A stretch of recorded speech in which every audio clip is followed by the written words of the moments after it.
Hey folks, welcome to another edition of Fitness Friday Positive Tips with Rachelle, where it's always great to be here with you on another Fitness Friday, the best day of the week. Gotta love it. And folks, before I move on into some sales content and wrap up this series on the sales advantage here, I had to start this episode off with something historic in the life of Rachelle. And that is, as I've shared on a number of episodes, particularly for those who don't know me, I'm a late adopter. I'm probably one of the last people, when it comes to adopting new technology or going out and buying the latest thing or the latest gadget. From a marketing standpoint, I'm considered to be a late adopter.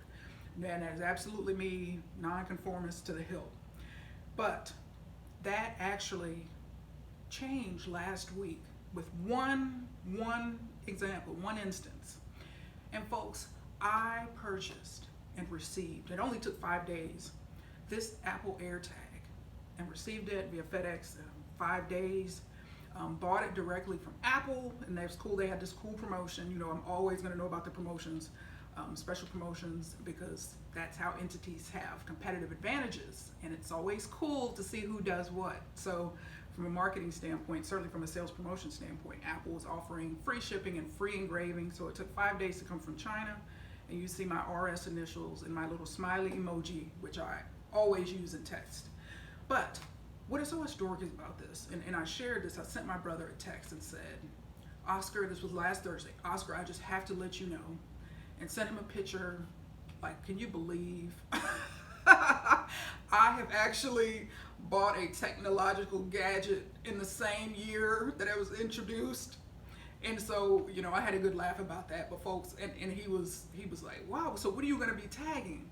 And so see, my brother was not quite aware of my tendency, and the reason why I purchased this so soon, it definitely goes against the grain of what I do typically, but is I have a proclivity and a tendency to, particularly when I'm in a hurry, I have run off and left things behind. Fortunately, I've had some honest people where I've left my iPad in different places. I left my iPhone in different places. I've lost jackets and towels, and even in gyms, Powerhouse, because I was there for 5 years. People would come up to me and say, "Is this yours?" If it was something purple, people always assumed it was mine.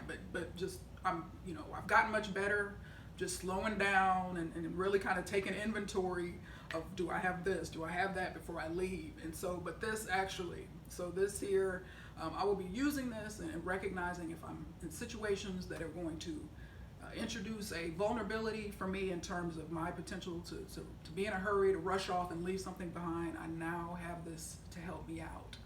So this was actually purchased, not out of my desire to adapt so soon, but out of sheer necessity. That is the absolute truth. That is the absolute truth. So I was so excited. Amazon recommended this, and I decided ultimately, obviously, to get it from Apple directly. But folks, so see, gotta be open, particularly when needs arise. So folks, this is the final episode, as I stated before, of this sales series. I do this episode, and then I'm going on summer filming hiatus. Yes, folks. You may as well be watching the Fitness Friday, may as well be on a network, because I'm taking a hiatus every season of the year. So we had my spring hiatus. Now I'm coming up upon my summer hiatus, and so this is the last episode. So I've covered a lot in this series. Everything from sales culture and sales ethics, and how this particular industry, the fitness industry, particularly where facilities are concerned, been dogged by this issue of ethics and signing people up and canceling memberships. There's just a lot of baggage, for lack of a better word, around those particular areas. We talked about storytelling and how important that is, and how we all have stories, and how people are compelled by stories and motivated and inspired by stories. We talked about how even just the sales model and how things are done in terms of staffing. We looked at 24-hour fitness, and how they ultimately they've tinkered and pivoted a bit, tried some different things, such as shifting away from having a sales team in their facilities, and they tried and they tested a kiosk model, and recognized ultimately, and this is true of course not only in the fitness industry, but those kiosks, one thing they can't do as effectively as a person, theoretically, especially a seasoned salesperson, is upgrade the individual and sell add-ons.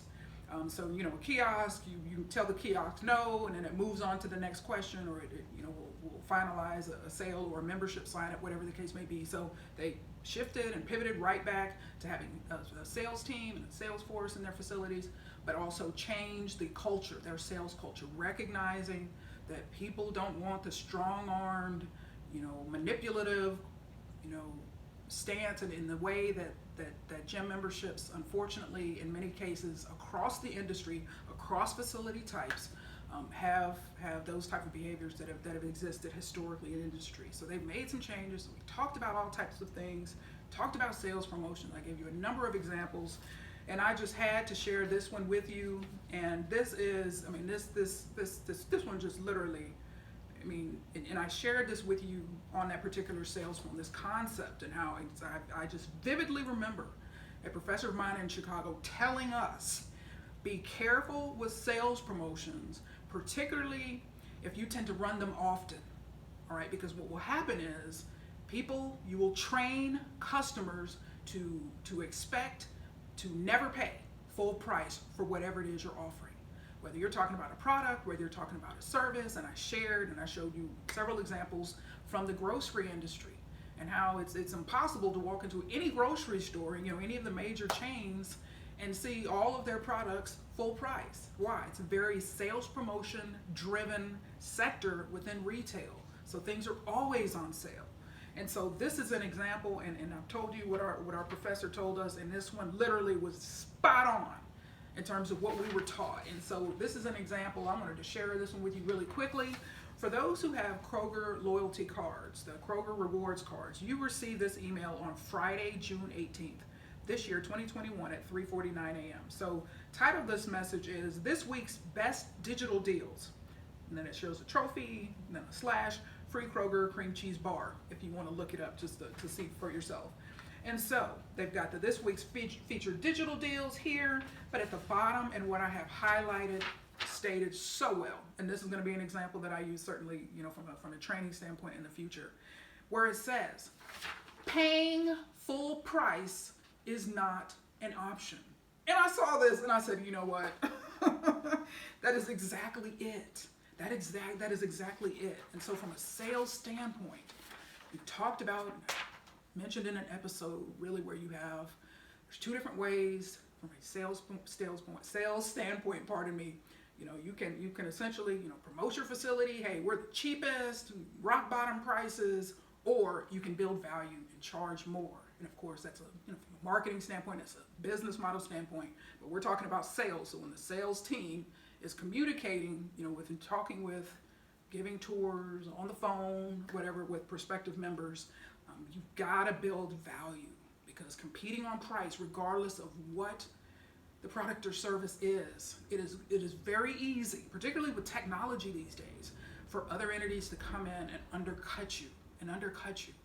And I cited the example, we all know that, Planet Fitness, $10 a month membership, that white club, that white card membership that enables you to have access to one club. Okay, so $10 a month plus, and that's always the fine print, plus taxes and fees. So that $10 plus whatever that's the individual state taxes and fees are, so that you got that $10 price, but then you've got other entities that have come along, other chains that have come along, that are actually less expensive than $10. And so, and of course, that's not even just major, some of the major chains. That's even smaller, like even on the West Coast in Arizona and some California, you see some gyms that have, less than $10 a month memberships.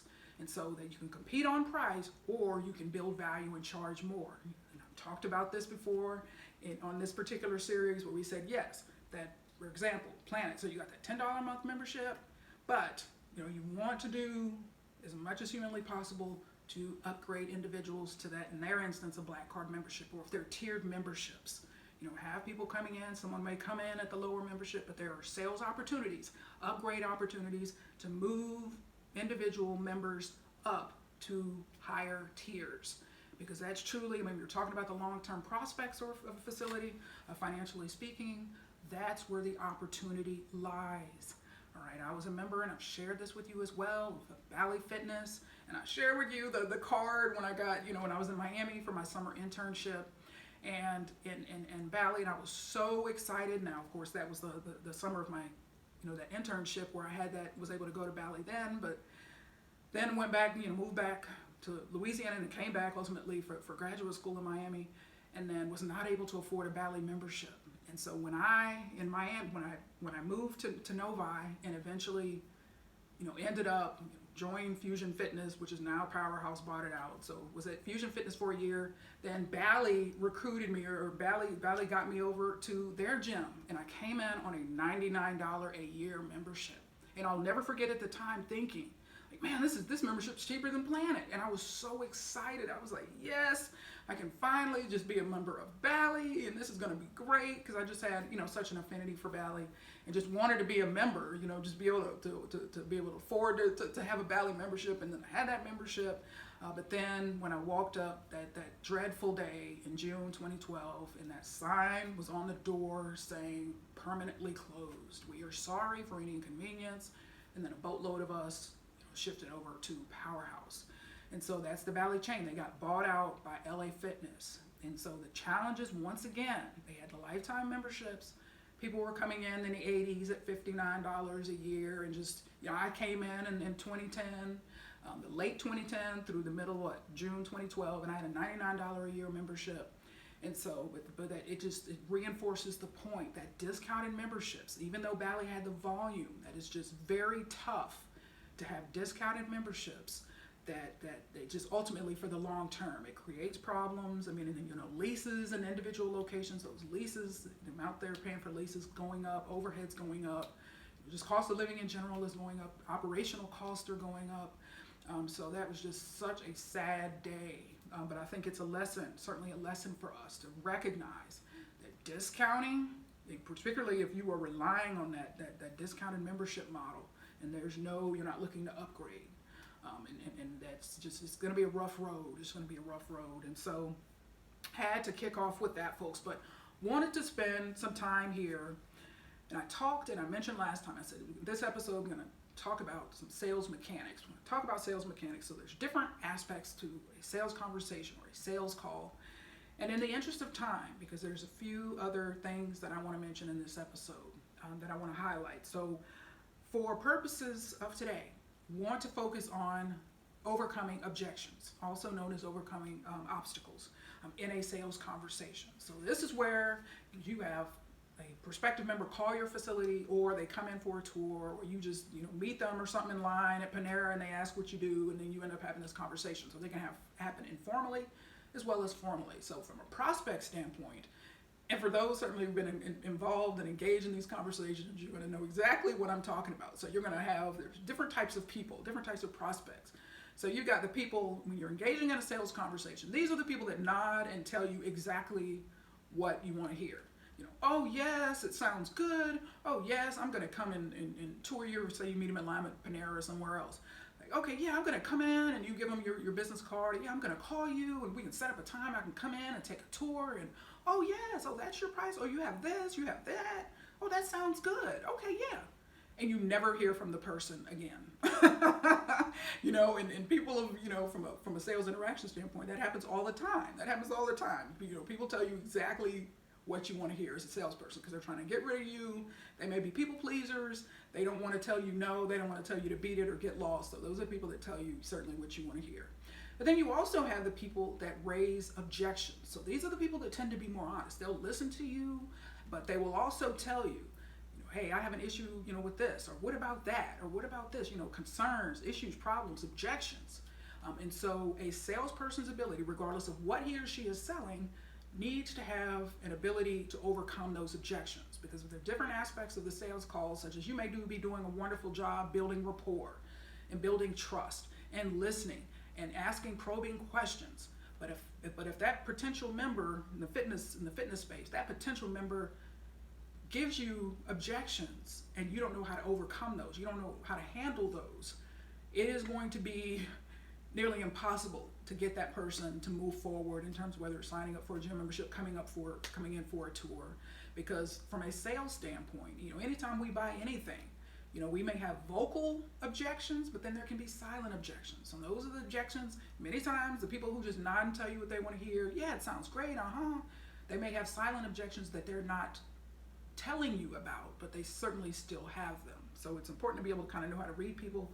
You can ascertain where they are, but it's for the people that will tell you what their concerns are, what they have issues with, that are golden, certainly from a sales standpoint. So I've listed some here, and I'm going to run through this list. I'm going to give you an example of a silent objection, and then I'm going to give a bonus here where I'm going to share with you some of Rachelle's objections. So first off here, so you're having a conversation with someone before, and then, oh yes, I'm a salesperson. Hey, I'm an account manager at this particular facility.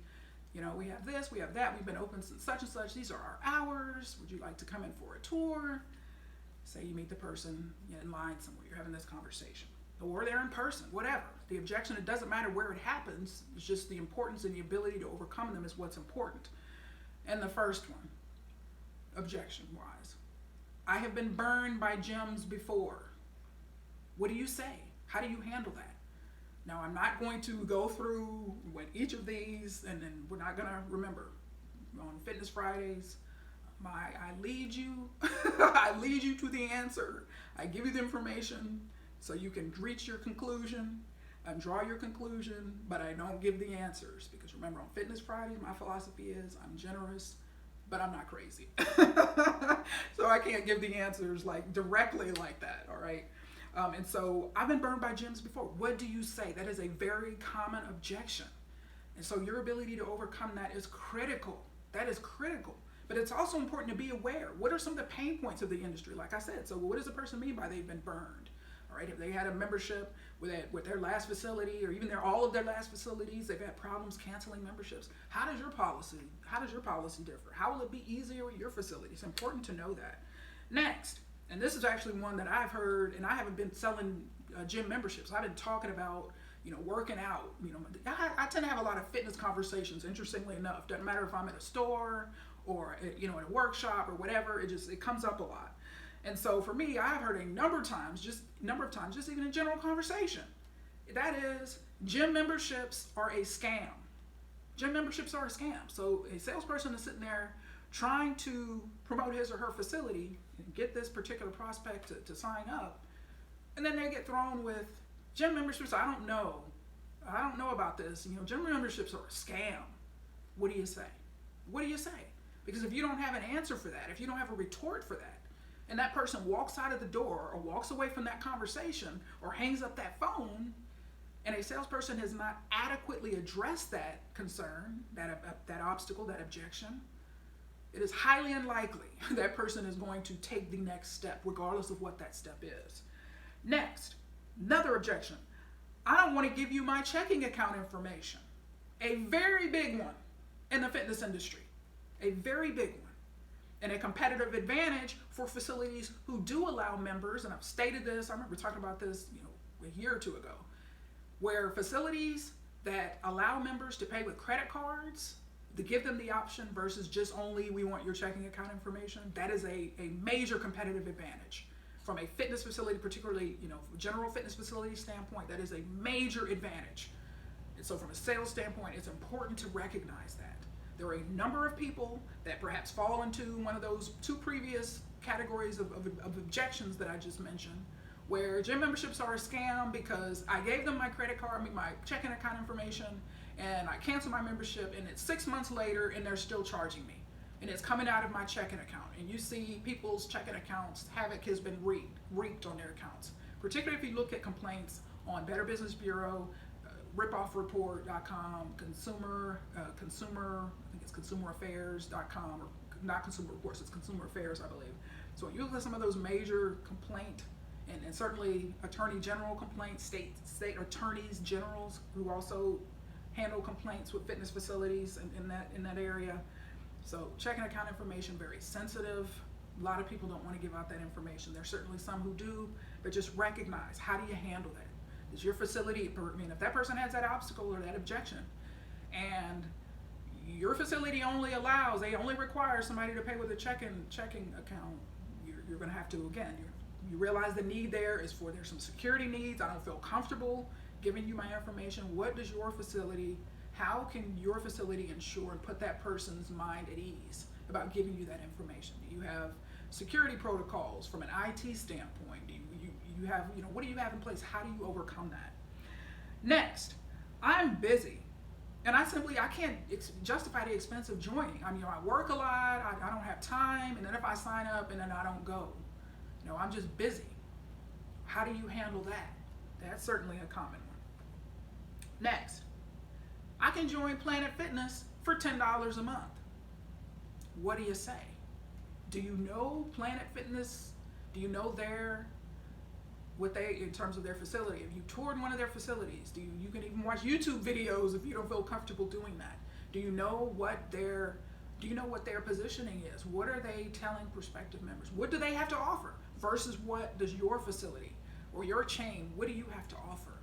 So that's why from a competitive strategy standpoint, and I talk about the importance of SWOT analyses and studying competitive advantages, because that way right? Somebody comes in and, I can go to Planet for $10 a month. All right, so you know how to handle that. Planet's got more than 14 million members. They are the market leader from a fitness facility standpoint. So that particular objection is going to be real, but that is going to require you a skill and a comfort level and a confidence of knowing how to build value. Because if your facility is not charging $10 plus taxes and fees a month, how do you know how to build value? That's important that you know how to do that.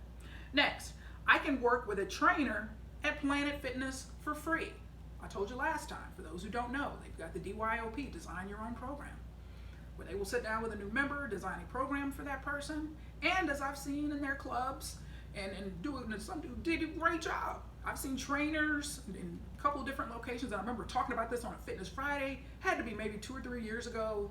It was Juan, was at the Bloomfield Hills, Michigan location. He was that trainer, and I remember talking about him on a Fitness Friday. He was back to back to back to back to back to back to back. And I said, you know what? And that's what it was in the context of a marketing episode, and I said, that showed me, when you got somebody that's training people for free, and he's busy working with people all the time, that shows that some marketing that's been behind that, and that is, members feeling and recognizing the value that an individual or a trainer, in that particular instance, provides. So have to recognize, how do you overcome free? How do you overcome free?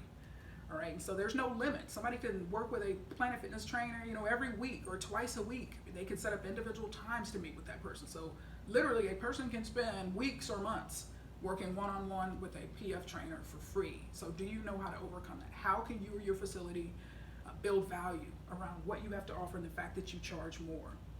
Next, I'm afraid someone will make fun of me. So how do you handle that? Certainly a variation of that is a woman may feel, men feel this way as well. I feel self-conscious, but particularly if a woman comes in, says, raises those concerns and those issues. Do you have a women's only section? Do you know how to promote that? Do you know how to take do you know how to, recognize and take your facility offering that is a competitive advantage, and communicating that with that person and say, I totally understand, I empathize what you're going through. Guess what? We have a women's only area. So we assure you have a way that you can work out where you don't have to feel, if a woman comes in complaining about men have harassed her or watching her, that's some big issues. You may not have heard them yet, but those are some big issues with women. We're talking about creepy men at the gym, men hitting on women at the gym, women feeling like they're objectified in the gym. So it's important to recognize some of those pain points and know how to overcome those obstacles. Next, I can watch YouTube. This is a big one. This is a coronavirus big one now. Pandemic big one. I can go to YouTube and work out for free. I can watch YouTube and work out for free. Yes, I can, people say. How do you, once again, can you build value? Can you build value in your facility? What your facility has to offer, your training staff.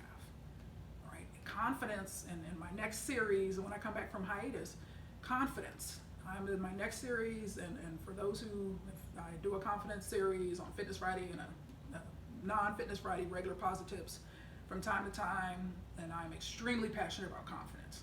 And I recognize that a lack of confidence will doom people in so many different aspects of life. But a big part of sales and a very important component of a salesperson's mindset is confidence. Okay, do you have the confidence to build value in what you yourself have to offer, particularly as a trainer, or if I'm selling a gym membership? Right? Because if you don't have the confidence in yourself to believe that people can throw these objections and these obstacles at you and overcome them, it's going to be a struggle. If a trainer does not understand his or her value, it is going to be tough. It is going to be certainly a challenge to communicate that value. To say, well, okay, well, that person can go work out for free at Planet Fitness, for example. Or that person can go, on YouTube, just watch YouTube at home and work out for free. Nope. Recognize your worth.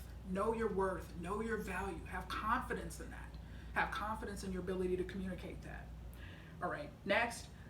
I don't know how to use the equipment. How do you overcome that? Somebody may be a gym newbie.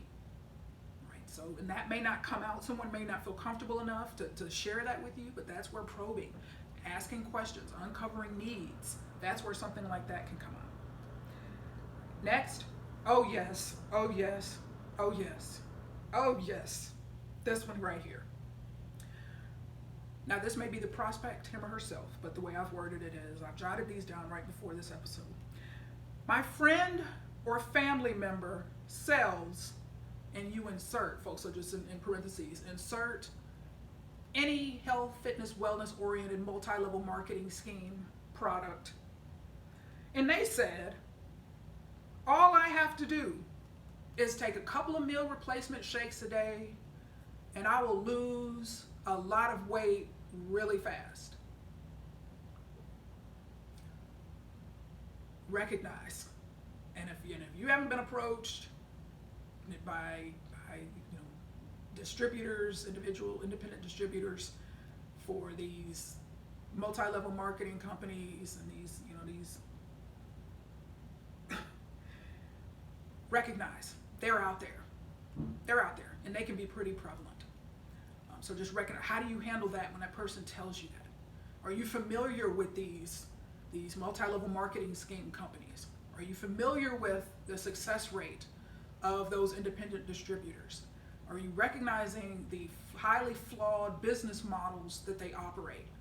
All right. Are you familiar with the reason that they, from a independent distributor standpoint, exist is because the major retailers who are always looking for blockbusters, who are always looking for winning products, are not interested in putting those products on their shelves for a reason. So are you familiar? Are you even aware that those are out there and that they exist and that they have these health coaches, so to speak, out there promoting these products and whatever this and that. Be familiar with that. Be familiar with that industry. Be familiar that it's out there, and they could be talking to some of your potential members and telling them, once again, you don't need a gym membership. Just buy my health shakes. Buy my health tea, buy this, buy that, buy my protein bars, buy my protein shakes. Just recognize and know that that's there. That's an industry, a lot of challenges in that industry, but just know how to overcome that. But you got to be familiar with that right off the bat.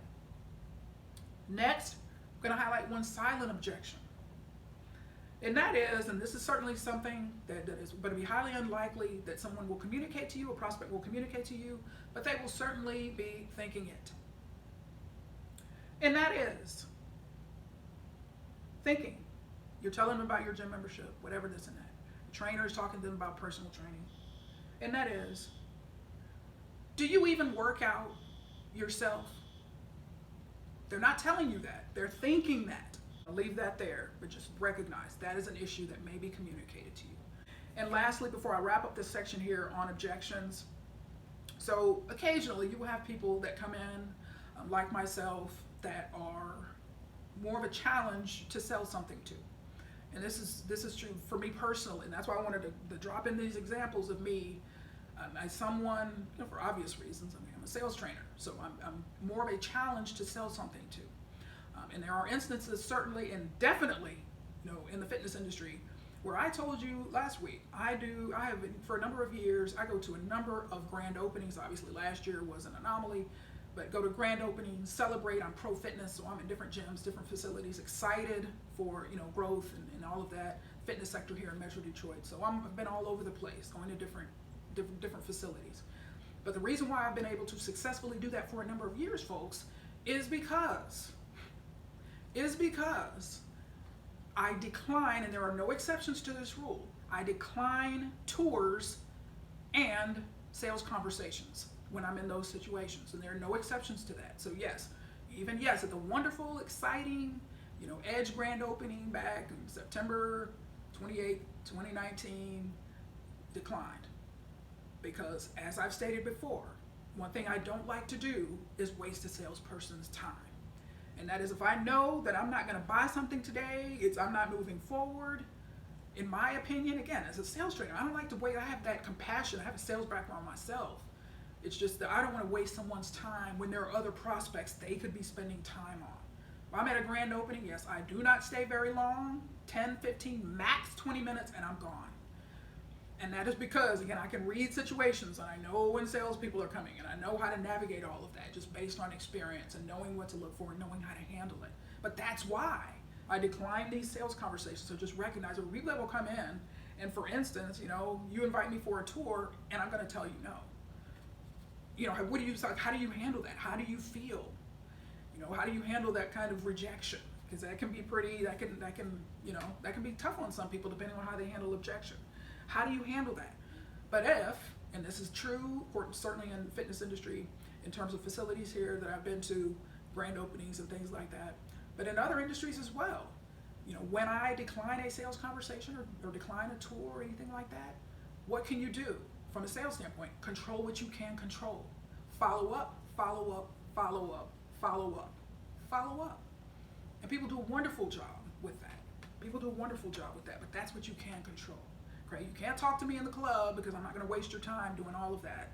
All right? In the instance of Edge, I went in, I had a very specific, okay, number one, is this gym in my future? Number two, what does this cardio section look like? So I walked around and I checked out that cardio section. Yep, this gym is in my future. But there's nothing in that particular instance, and it's true in a lot of other instances, there's nothing a salesperson could tell me that I was already sold. I was already sold. It was in my future. It was a matter of just when. It was not if, but when. So recognize. Just follow up in those cases. And what if you say, oh my goodness, we have these wonderful, Rachelle, Rachelle, we have these great fitness classes, say whether it's you're trying to get me to join your gym or you're trying to upsell me. We have these wonderful group fitness classes and you're just going to love them and just wonderful, people are wonderful.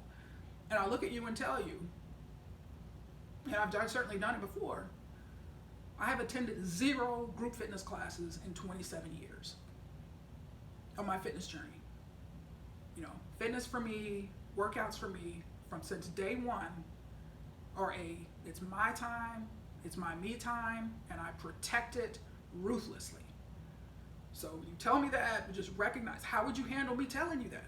Okay, yeah, we have great group fitness classes, and I'm telling you, I have 0 interest in group fitness. There's wonderful for a lot of people love them. I have 0 interest in that.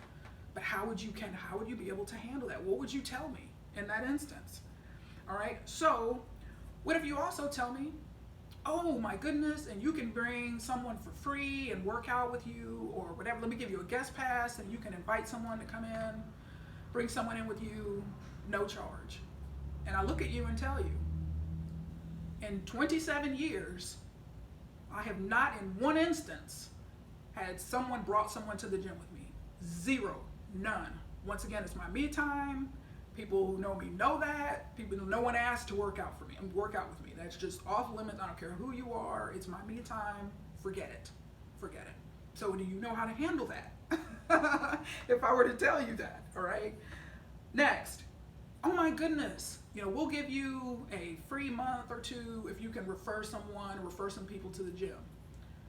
And I look at you and tell you, I have, in 27 years, I have referred 0 people to any gyms that I've ever belonged to. All right, going back to the point of, particularly with Fitness Friday, so there's professional reasons around that where, again, I'm not doing referrals and showing favoritism of one gym versus the other. But on a personal level, I have 0 interest in referring people that I know to a facility that I belong to. All right, it can create some issues, and Oh, let's work out together, and then I'm going to shut you down, and then, the friendship or relationship takes a hit. So, but how would you handle that? How would you handle that? And lastly, oh, we have this for sale, we have that for sale, you can buy this, you can buy that, this, whatever, this and that. And I look at you and tell you, in 27 years, apart from 2 or 3 waters, the bottled water purchases at Planet Fitness, when I forgot my water bottle at home, apart from those 2 or 3 times I bought those waters, I have bought nothing from a facility. Nothing. No apparel, no nothing. No product, no nothing. All right, how would you handle that? How would you be able to build value and build excitement and enthusiasm and say, well, you may not have, in all these 27 years, Rachelle, but this is what we have to offer. Or let me tell you about this product and why you should buy it instead. Do these obstacles, when I come in, do they shut you down, and does it shut down the conversation? Particularly if a person lacks confidence, it will. That's why I'm telling you, I do not, particularly in fitness facilities, I do not like to have sales conversations. I absolutely do not. And there have been instances in years past where, because I do ask, questions when I'm on a tour and this and that, and then the person will get fearful and concerned, and actually they've asked me a few times, hey, are you from corporate? And they wonder if I'm from corporate. They're checking up on them. So just to prevent any type of issues or trepidation or whatever, I decline those opportunities if I'm at a grand opening or something like that. So, but I do tours for research purposes only. So if I go in and I want to evaluate, and I have done this a lot of times over the years here in Metro Detroit. So if I'm looking at sales process and whatever, this and that, and yes, I will go in specifically, I want a tour, I want to just see how this works and this and that, absolutely. But apart from that, grand openings or a facility that I'm about to join, even if I'm there, I'm like, okay, I want to join this gym, and then the salesperson, this has happened before. Well, let me give you a tour. No, that's not even necessary. I can walk around, I can look at this, but I can make my own decision, and I'll come back and let you know what I want to do. Do you have the ability to handle that? And so I wanted to point out, you will have people like me, hopefully not very many, but if you're a seasoned salesperson, you'll know how to handle it. But just know how you may have a tougher person to sell to. Know how to overcome it, know how to deal with it, but know how not to allow it to shut you down and just doom your confidence in that sales conversation. Just know how to handle that. So overcoming objectives and objections, is so important. You gotta, because these are the reasons where people are telling you or they're not telling you why they're not joining, why they're not comfortable joining. Gotta be able, regardless of what we're selling, have the ability to overcome those objections. So that is it in terms of the sales mechanics piece. I may come back to sales later in the fall, later this year. Stay tuned for that. But I'm cutting that the mechanics content short because I wanted to share with you a few other things during this episode. And so first off, Strategy and Business Magazine, one of my favorites, and I've gotten a complimentary subscription, probably, I don't know, a year and a half, 2 years from now, since then, when I signed up, because I'm a consultant. So it's awesome that I get a free subscription. But this is a summer 2021 edition, and you can Google Strategy and Business Magazine. So even though you may not be signed up, but this is an article that is well worth reading. Because it talks about the subscription model and the streaming sector in terms of streaming platforms, and there's some parallels. Certainly, it's subscription based, and we look at the fitness industry that's membership based. So you can certainly Google Strategy and Business Magazine, summer 2021, and you should be able to find this article entitled, and I'm going to highlight a couple of paragraphs and move on. Streaming energy. And the subhead is, after a year of explosive growth fueled by the COVID-19 pandemic, streaming video companies had to embrace new strategies to create value for viewers, creators, and investors. So let me go to the article here, and the title of this subhead, once again, this part of the article, is The Quest for Monetization. So it says, streaming is an expensive business, and as the industry moves into its next stage of evolution, many players face a dilemma. Historically, acquiring and producing proprietary content has been the path to gaining and keeping new subscribers. And the only way to recoup the investment has been to have subscribers stick around. But as competition has increased, the cost of acquiring content and customers has increased, as has the potential for customer churn. Even at Netflix, the industry leader, the ratio between the lifetime value of a customer, the revenue a typical customer would provide over the lifetime of his or her subscription, and the cost of acquiring a customer has fallen over time. And it says see chart below.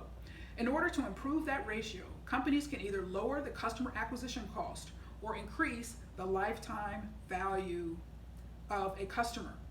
And because spending less on content isn't a strong strategy for long-term viability, streaming companies must focus on boosting the amount of revenue they can get from each subscriber. Sound familiar? Upselling in the fitness industry?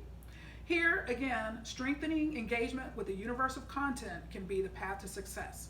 Merchandising, licensing, and a focus on unique experiences can help streaming companies leverage their subscribers' desire to interact with their favorite content universe.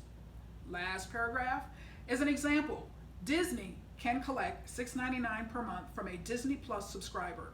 This subscriber can also buy a $30 official Raya and the Last Dragon t-shirt, a one-park ticket for Disneyland for $149, or even, at the high end, a two-bedroom villa at Copper Creek Cabin at Disney's Wilderness Lodge. By expanding its ecosystem of merchandise, theme parks, experiences, and more, Disney creates an immersive experience spanning the digital and physical worlds.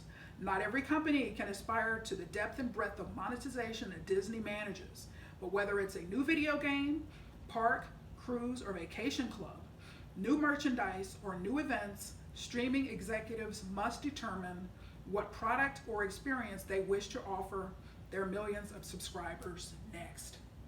So what are they doing? Looking at expanding their offerings. So their individual revenue per customer, revenue per subscriber. What can we do to increase that? And they're looking at various manners and ways of doing that. Same is true in the fitness industry, whether it's upselling, whether it's selling ancillary, merchandise and things like that. All right, whether it's selling, you got somebody who just has a digital membership, you want to move them offline to have a hybrid membership where they can, also come into your club. All right, and some entities last year during the coronavirus pandemic, launched digital only fitness facility subscription. So there's different ways people are looking at doing that. So wanted to give you some examples to show you exactly what's happening, because this is an issue, very big issue that people are dealing with, entities are dealing with. Want to show you this, want to share this one with you quickly with Walmart, who is the world's largest retailer and grocer. So they too are always looking at ways to increase, the average spend per consumer, average spend per customer. So this article was published Tuesday, June 29th by Melissa Repko. The title of it is Walmart Unveils Low-Price Insulin as More Patients with Diabetes Struggle to Pay for Drug. This appeared on CNBC.com. Not going to read it all. Fortunately, there's 3 bullets up top that highlight the key points, and I want to mention those, again, just in the context of what are people doing? What are entities doing to increase their sales overall, their revenues overall, but also recognizing what can we do to increase the average spend per customer? All right, first bullet. Walmart will start to sell a less expensive version of analog insulin to people who do not have health insurance or struggle to afford the drug's cost. Next, the company has made a bigger push into healthcare as it tries to leverage its massive reach for new opportunities. Lastly, it is sought to bring everyday low price to medical care by opening primary care clinics and acquiring a telehealth company. So there it is. Walmart is saying, okay, we're the world's largest retailer and grocer.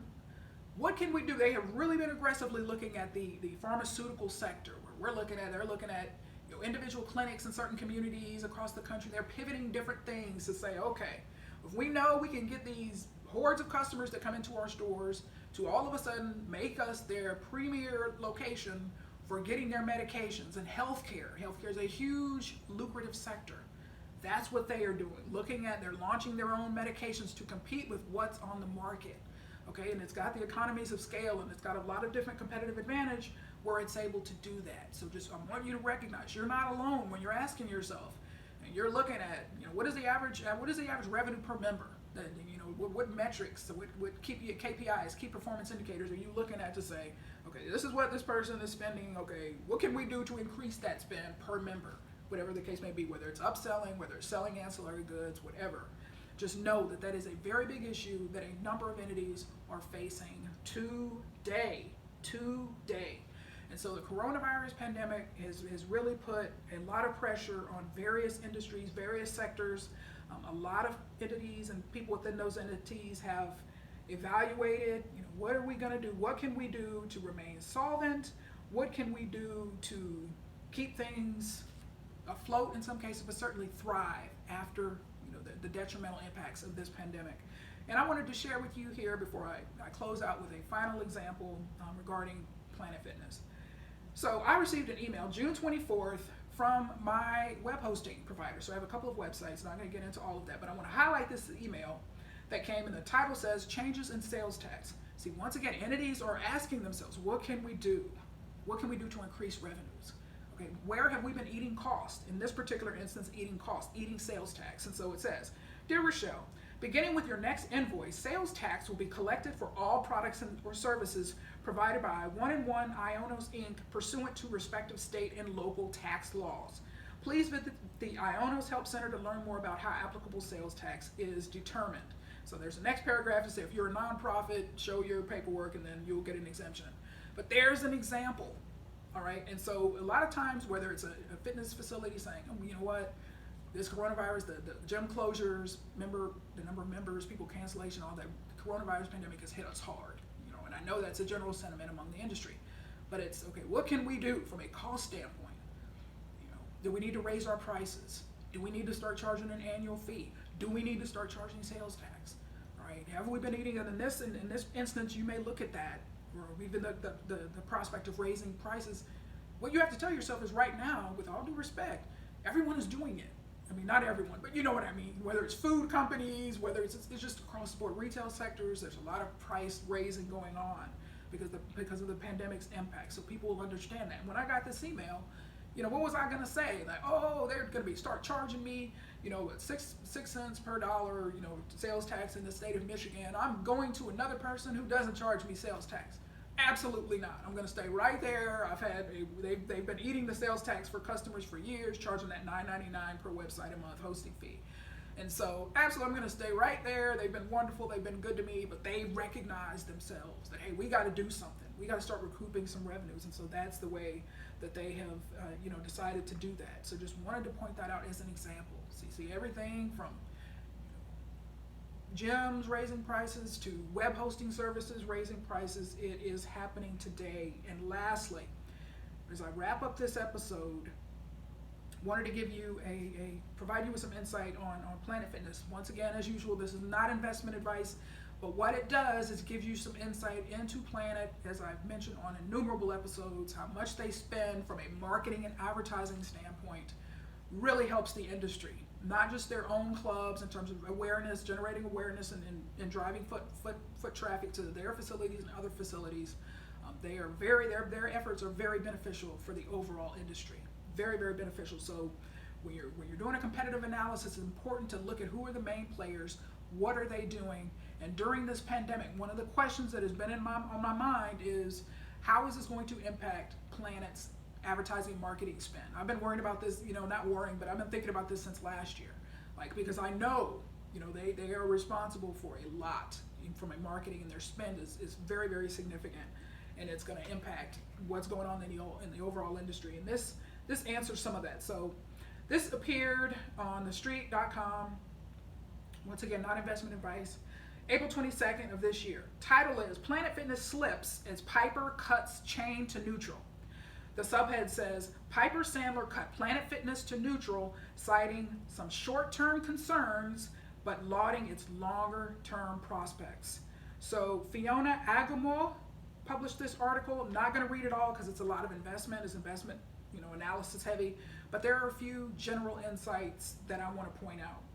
So they're talking about whatever, skip all that, the verbiage. So it says, this analyst, likes the chain longer term but has reservations in the short term. The survey shows, so Piper did their own proprietary survey in terms of where members, where in terms of the fitness facilities and where our members are. Do they want to stay virtual and working out at home, or were they running back to gyms to sign up and all of this and that? So their proprietary survey, I had to kind of give you that information that's not included in this article. This survey results show 2 key declines in new members interested in joining the chain and in the chain's retention of current members.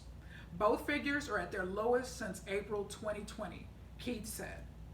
Half the people interested in joining Planet Fitness plan to do so in fourth quarter 2021 or first quarter 2022, he said. Planet Fitness's total membership is unlikely to reach its prior peak until the first quarter of 2022, the analyst wrote. And I want to digress here for a minute and talk about that and say, from a validation standpoint. So some of you are hearing that thinking, you know what, our foot traffic isn't where we thought it would be, or our membership, new member signups, we thought people would be lining up to join gyms after all the restrictions were lifted, and that hasn't happened. You're not alone. So that's why I share these different things for you to see. You're not alone. You are not alone. You are not alone. Okay, it's a very big struggle, and it's a struggle that continues, and even Planet, with more than 14 million members, is certainly feeling the punch of that, the crush of that. Okay, and it says, the survey says that people, included Planet Fitness members, are exercising more at home. The coronavirus pandemic closed fitness centers and most everything else for the better part of a year, prompting people to stay in. We also see a growing intent for those exercising at home to not return to the gym, Keith wrote. And so it talks a little about Peloton, and I want to highlight one last thing. Yes, very, very important to the overall industry, in my opinion. Furthermore, this is a quote now, furthermore, we expect Planet Fitness to flex its marketing muscle this spring and summer to drive member growth. So when you think about, so again, okay, so I've been considering like, okay, so where is Planet on their marketing spend and their advertising spend, because that's going to impact, you know, the overall industry, because no other entity is spending the amount of money that they are doing on from a marketing and advertising standpoint, which is beneficial for everyone. So, okay, just know that their marketing is ramping back up, you know, their pre-pandemic marketing, where they're doing, you know, where they do print, billboard, online, mobile, they advert TV ads, radio ads, they do a lot, okay, their own website, all of that. So there's a lot, and know that spending is going to come up, slowly ramping back up, eventually to pre-pandemic levels, and that will be beneficial for all folks. So I'm wrapping this episode up now, but just want to challenge you. What are you doing? Just evaluate. What changes do you need to make, particularly for the long term? Perhaps people haven't been lining up to join your facility, and you thought they would be, and member signups are stagnating, or you have people still canceling memberships now, and you need to raise your prices. Do you need to do more storytelling? Do we need to, you know, work with salespeople on different strategies and things like that? Do we need to get our salespeople more comfortable with prospecting and recognizing in the absence of marketing that's going to generate that foot traffic, that's going to generate those phone calls to the club or clubs? Prospecting, that's exactly what you need. You need to be able to go out, you need to be able to get on that phone and make things happen. Fill up a prospect list that may have no one on it. So they're just different things that you need to do, folks. So recognize, as is true in life overall, there's always a season. This has been a challenging season for a lot of people. There have been, you know, a number of gyms closed, thousands of gyms have closed as a result of the pandemic. So I just want to challenge you to do everything that you can. No, don't let fear hold you back. You may need to raise membership prices by $1 or $2, just an incremental, just a $1 or $2 increase. If that is going to help your facility long term, even of course short term as well, do what you need to do. Do what you need to do, because I want you to be successful. I always want, I'm pro fitness, I don't care who you are, I don't care where you are, I don't care what you're doing. I want you to be successful. This is a season. We have seasons of adversity. We have seasons that are easier. We have mountaintop experiences. We have valley experiences in life. So this has been a long season of adversity in terms of this pandemic and the impact that it's had on our lives. But we will get through this season. We will get through this season, and the adversity that has strengthened our character, that has caused us to innovate, to pivot, to strategize, it has just been so beneficial. You may not see it and you're like, oh, this has been hard and I hate this and I'm ready for it all to be over. I assure you, you are a better person today than you were last year. your ability to hang in there and remain resilient and overcome the adversity. You never know what's on the other side of adversity. You never know what's on. There's typically something that is just a reward. Like one thing I tell people is that I realize in the cycles of my life, as I've shared, is that these are going to be my final words. In my life, yes, I'm very season-oriented. Yes, talked about that last time. Season-oriented, self-actualizer. You're looking at Maslow's hierarchy of needs. So I know for me, when I have a very challenging season, it's going to be followed up by a reward or an easier season. And it's going to be a challenging season again, then it's going to be a reward season. So for me, the pandemic and gym closures, and then my plan B of working out at the, power walking at the mall, then the mall's closed, and then ultimately, I did Rachelle's Home Fitness Center, still have Rachelle's Home Fitness Center, and got equipment now, but cardio machines at Rachelle's Home Fitness Center, incredibly, in addition to other stuff. It's just a very good, this is my reward season. So I got Rachelle's Home Fitness Center, and then I also have, Edge Fitness, where in this is a epic season for me because I have, and this is very, very difficult to obtain all in kind of one scenario, one season. So I've got a gym where the temperature is very strong, just nice, cool, wonderful for cardio intensive people that work out like me. But also my favorite cardio machines, and including they got the track. But lastly, I don't know a soul. So it's just great. I can just go in and I'm in my own, I've always been, in my own world. But folks, for anybody who's seen me in other gyms before, Powerhouse Planet, I'm really in my own world now because I don't know a soul. It is great. I go in, I don't care what's going on around me. I just do my workout and I'm out. And couple that with Rachelle's Home Fitness Center, it has just been great. This is an epic season. But I know the next season is going to be a character adversity, a season with adversity that's going to strengthen me and develop me and make me a better person and certainly a better leader. And I welcome that and I embrace that. So folks, that is all I have for you right now. I cannot wait to touch base with you again on the other side of my hiatus. I've got some other content, it's going to be posted in on Fitness Fridays. But stay tuned for that. I can't wait. Then we're going to talk about confidence. Oh, I love it. I can't wait. Get ready to be empowered to be the most confident person that you can be. But until then, remember, I am positively passionate about your leadership, fitness, success, and sales. Make it a great